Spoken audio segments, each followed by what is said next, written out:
mathematicians. In this video, we see a nice NBHM PhD 2020 problem. It is a very nice problem related to multivariable calculus. What are the maximum and the minimum value of the function x plus y in the region given by set of all points xy satisfying x square plus 4y square less than or equal to 1. Okay, note that it is a function in two variables and we are given a convex region, convex and uh, compact region. Okay, it is closed and bounded subset of R2, therefore it is compact, and we want to find maximum and the minimum. So one very common technique is using Lagrange's multiplier. You can find the maximum and minimum. So let's see how to use Lagrange's multiplier technique. First we have the result, like why you can use that technique. A convex function and a compact and a convex set attains its maximum and minimum on the extreme points of the set. So basically you need to find the extreme points to find the maximum and the minimum. So the required maximum and the minimum should attain on the boundary of the given region. We are on certain points on the boundary. So you have to find those extreme points. We use Lagrange's multiplier to find the extreme points. So how to do it? Given function, you take it as f of x comma y, and the given region, the equation describing the given region, that you take it as g. Okay, then the Lagrange's multiplier, like you can define it like this: L of x comma y comma lambda f of x comma y plus lambda times gx comma y. This lambda is what we call Lagrange's multiplier.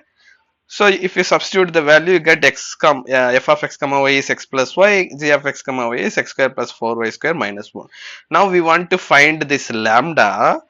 So how you can find this lambda? You equate this to the directional derivatives. So del L. You have to find del L and you equate to 0. That way you can get lambda. Okay.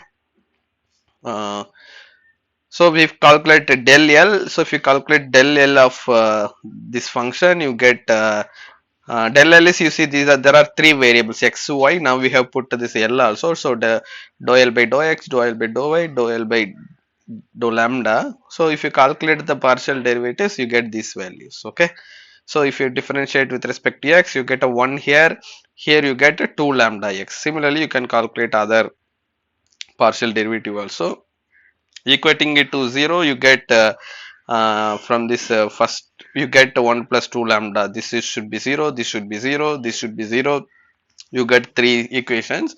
And if you find the value of x and y from these first two equations, you get x equal to minus 1 by 2 lambda, y equal to minus 1 by 8 lambda, and you substitute these values in the third equation. Okay, these are all standard technique to follow, standard steps to follow when you use Lagrange's multiplier.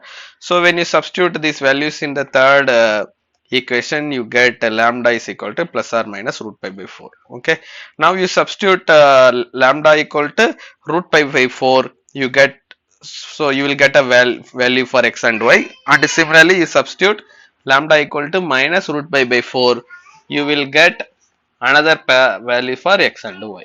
Okay, so if you for root pi by 4, the value x and y we get is these values. For minus root pi by 4, the x and y values we get is these values. Okay, so basically the function f attain its maximum at minimum at these points. So it is a function in two variable.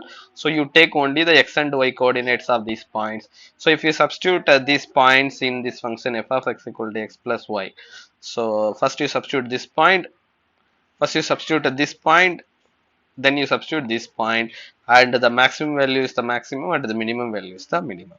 Okay, so this technique can be used in any other similar problem also. So if you learned something new in this video, please click the like button and share with your friends and subscribe to my channel. Thank you.